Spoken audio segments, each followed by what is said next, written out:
This is the 200,000-pound thrust H-1 engine system 7055, disassembled into its major components prior to extensive component leak and functional checks.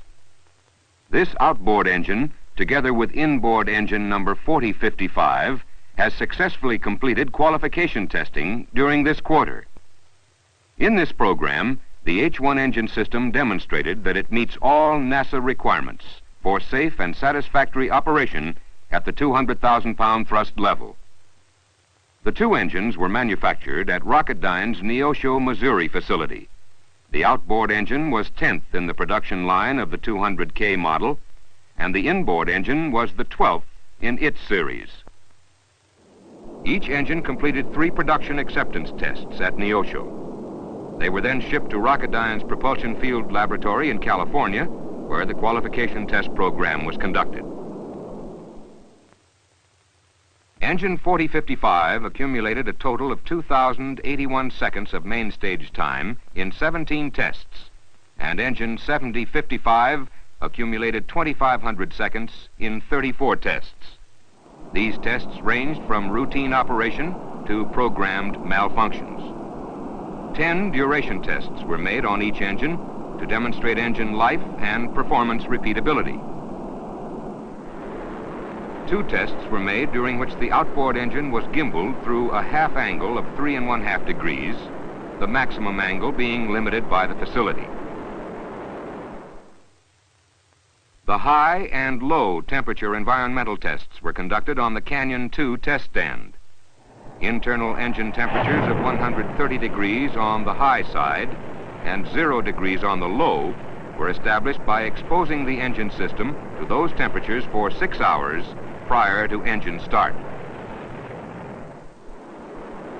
In the safety limits series, programmed malfunctions such as failure of valves to open or close and variations in pump inlet pressures and electrical system voltages resulted in either safe engine shutdown or satisfactory operation.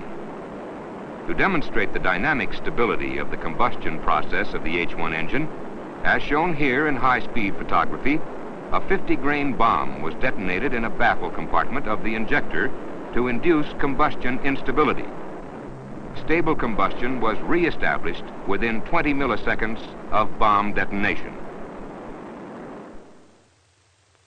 Humidity tests on engine 4055 were conducted in an environmental chamber at Rocketdyne's Canoga facility. The H-1 was subjected to 3 days of 130 degrees temperature and 95% relative humidity. The C-clamp, used here to hold a thermocouple in place, gives an indication of normal rusting that might be expected under these conditions. The engine system itself, however, was virtually rust-free.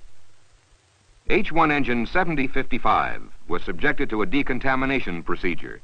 It was rotated and held in various positions, then drained. The quantity of fluids remaining in the system at disassembly determined the effectiveness of the decontamination procedure. Static leakage tests were performed on the H-1 engine system prior to the start of the qualification program and upon completion of the test series. All fluid systems were tested for leakage while pressurized with GN2 at normal checkout pressures. Following engine disassembly, each component was given a leak and functional test to demonstrate the specified operating and functional characteristics. These tests were followed by a complete disassembly of each component for physical inspection and display. As the report period ended, component engineering evaluations were being prepared for incorporation into the final 200K H-1 engine qualification report. All requirements of the qualification program were successfully accomplished. The reliability demonstration program was completed with testing of the qualification engines. Based on a demonstration sample of 333 pre-declared tests, a reliability of .9946 at 50% confidence was achieved. Completion of the component qualification program was also attained during this report period. The last of 8 components to be tested in this program was the main LOX valve, which is observed during vibration test at cryogenic temperatures. During this test series, The valve was vibrated in each of the 3 axes for a resonant search. This was followed by a 10-minute sinusoidal sweep to 26 Gs and a random dwell for 5 minutes. Tests on the lock's bellows seal were also completed during this report period. These tests were part of an overall program to evaluate the seal and its operating environment. The tests were initiated as a result of the failure of the seal to perform satisfactorily at the 200 K level after having performed successfully at 188 K. Since the failures experienced were fatigue failures, it was felt that a resonant condition between seal cavity environment and bellows natural frequency may have existed. Results of the vibration tests and seal cavity environment studies indicate that the failures are not due to resonant condition. Studies on this problem are continuing. Another significant program during this quarter was the limits test study.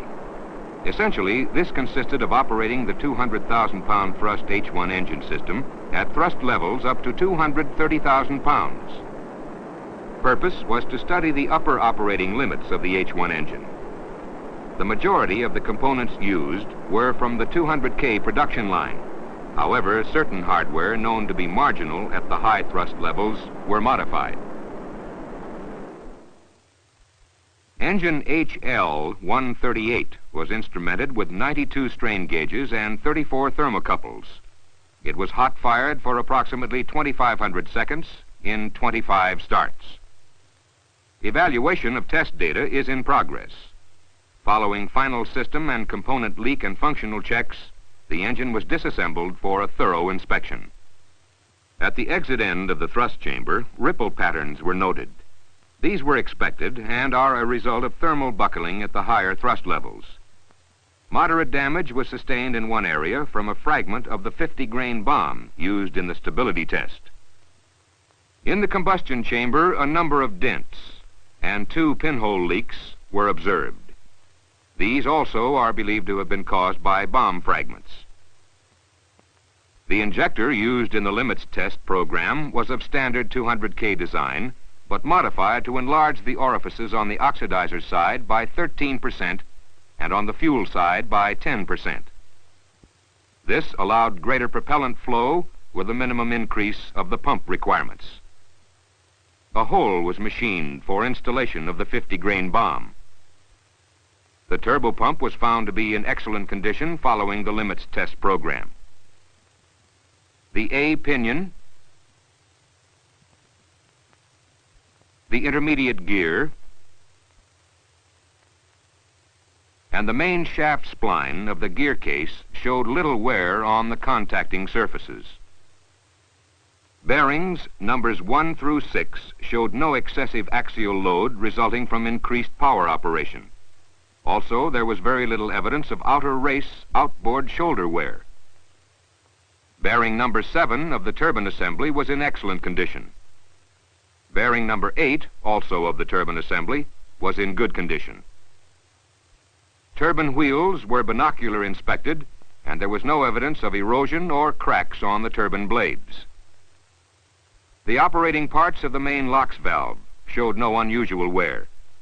The wear band on the gate drive shaft is normal for thrust levels sustained by this engine. The bearing race of both the drive shaft and of the idler shaft showed no evidence of galling. The rollers were in good condition and showed no signs of end wear. An improvement was made in the fit-up prior to weld of the bellows to the liner of the turbine exhaust hood. Post-test inspection showed no cracks as a result of engine operation as high as 230 K. The gas generator combustor body was fabricated from Hastelloy C instead of 347 steel. In addition, it employed an extra stud to permit more even distribution of flange and seal loading. Inspection showed the unit to be in excellent condition following the test program. The gas generator injector was a standard model with increased orifice sizes to provide for more propellant flow with a minimum increase in feed pressure. As noted by the carbon area, the condition of the injector was typical of those tested at 200 K.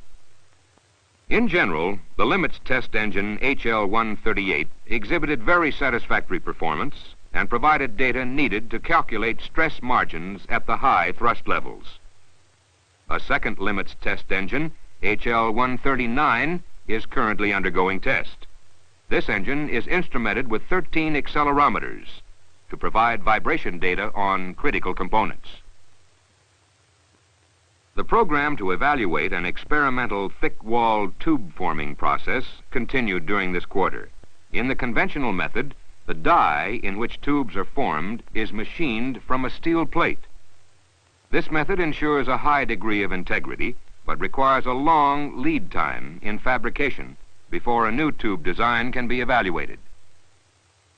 In the new process, a moderately wide trench is formed through rough machining of the metal plate. The contour is approximately that of the desired configuration, which in this case is an experimental thick-wall round tube. The cavity is filled with an epoxy resin.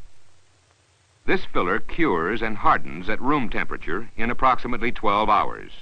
It will withstand 25,000 psi compressive stress. The mold in which the tube is formed can be made either by pouring the epoxy around a master tube set in place, or by pressing the tube into the mixture prior to hardening. Initial evaluation was concerned with dimensional integrity of the die, precision repeatability, and durability of the mold. Integrity and repeatability were very satisfactory. Durability, however, was not satisfactory, as wear was noted at the die throat after forming of the first 300 tubes. The first thrust chamber to be fabricated from tubes formed by this process had completed both furnace braze cycles as the quarter ended. It was then shipped to Neosho for completion. Durability of the die will continue to be evaluated during forming of tubes for a second thrust chamber. Accomplishments during this quarter were significant.